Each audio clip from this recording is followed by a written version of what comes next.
Years complete అయింది. కి అంత యూస్ఫుల్, పర్సనల్ కూడా అంతే యూస్ఫుల్. మంచి మంచి ప్రీమియం కార్స్లో కూడా లేదు. స్మార్ట్ హైబ్రిడ్ అని చెప్పేసి ఎక్స్పీరియన్స్ చేసిన ఫీచర్స్, అంటే ఈ ఫీచర్స్ లేకపోతే కార్ని నేను ఏ విధంగా ఎంజాయ్ చేశాను అనేసి నేను మీకు ఎక్స్ప్లెయిన్ చేయాలనేది నా ఉద్దేశం. అంతే తప్పితే మీకు తెలియదని. సీట్స్ పైలట్ సీట్స్ ఇవి.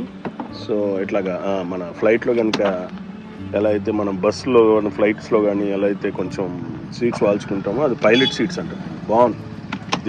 దీని స్పెషాలిటీ అది. సీట్కి కూడా మిర్రర్ ఇచ్చాడు. దీని స్పెషాలిటీ, దీని బ్యూటిఫుల్ ప్రజెంటేషన్ ఏంటి అని అంటే, నువ్వు ఏ సీట్లో కూర్చున్నా కూడా నీకు మిర్రర్, డోర్ విండో వచ్చేసి దాని వ్యూ చూడండి ఎంత మిర్రర్ ఉంటుందో. గ్లాస్ వ్యూ చాలు, మంచి లగ్జరీస్ సిట్టింగ్. వెనకాల కూర్చున్న వాళ్ళకి మాత్రం పోర్టబుల్గా ఉంటుంది అనమాట. పోర్టబుల్గా బల్జీ, హెవీ బల్జీ. ఇంత 7 సీటర్ అయినా కూడా ఇంత బల్జీగా